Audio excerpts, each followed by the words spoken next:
Ana jillee dhugaa fi magaalaa Sanbateetti waltajjiin wixinii labsii fooyya'insa bulchiinsaa fi itti fayyadamaa lafa baadiyyaa hojiirra oolchuu qooda fudhattoota waliin adeemsifame.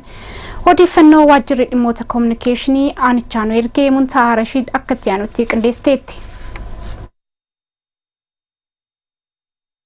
Waltajjii wixinee labsii fooyya'insa bulchiinsaa fi itti fayyadama lafa baadiyyaa hojiirra oolchuuf gahee qabeessota waliin mariin gaggeessameera. Hirmaattonni waltajjichaa gama isaaniitiin waltajjichi yeroo isaa kan eeggatee fi hubannoo gaarii kan irraa argatan ta'us dubbataniiru. Awwal Abdallaatan jedhama. Tajjamtii kanaatis takkaa uumamee beeku baay'ee waan namatti tolu. Lafni akka waan kan ummataatiin kan nama biraa ta'ee kan jiru. Amma baay'ee kan namatti tolu bakka kan ummata keenyas qabsiisuu qabnu baay'ee gaariidha.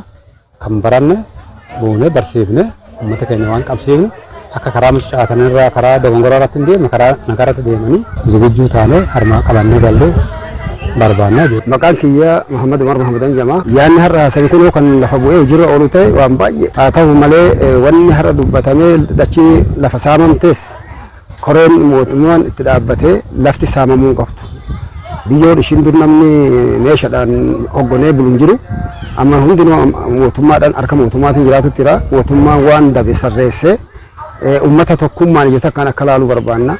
Lafti ishiin abbaa qabdu waraqaa lafaa qabu kan isaati. Kan immoo kan harka mootummaa addaan bahee wanni mootummaatii fi wanni hawaasa addaan nu bahu barbaanna. Itti gaafatamaa waajjira lafaa aanaa jillee dhumugaa obbo Ali Muhammad labsii itti fayyadama lafaa naannoo Amaaraa ba'e irratti yaanni uummataa maal fakkaata kan jedhuu fi sirreeffamoota haala wixinichaa irratti kan mari'atan ta'uu ibsuun waltajjichi hanga sadarkaa gooxitti gadi bu'ee hawaasaaf hubannoo uumuun hojiirra akka ooluuf kan hojjetamu ta'us ibsaniiru.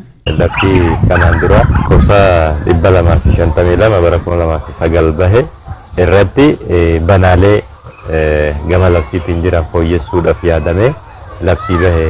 Labsiin kuni labsichis jalqaba yaanni uummataa maali kan jiru maaltu fooyya'uu qaba isa jiru uummata bira gahee uummanni yaada irratti kennee guutuu tahee bahuu waan barbaachiseef nuyi kanuma bu'uura godhannee kutaa hawaasa garaagaraa abbootii gaheedha jennee namoota yaanne keessattuu garaagarummaan labsii kanarratti inni guddaan inni bahe tumaataalee seeraatii wajjin wal qabate labsiin kanaan dura bahe banaadha kan qabu adabbiidha wajjin wal qabate namni itti fayyadama lafaatii wajjin wal qabate saamicha lafaatii wajjin wal qabate balleesse tokko maal ta'a isa jiru yakka tahuu bichaadha kaasa malee adabbiin kaahuu ture labsii kanaan duratti isa kana gara fuula duraa kutaa hawaasa bal'aa immoo sadarkaa gandatti gadi bu'ee akkuma kanatti uummata mariisifamee yaanni uummataa sassaabamaa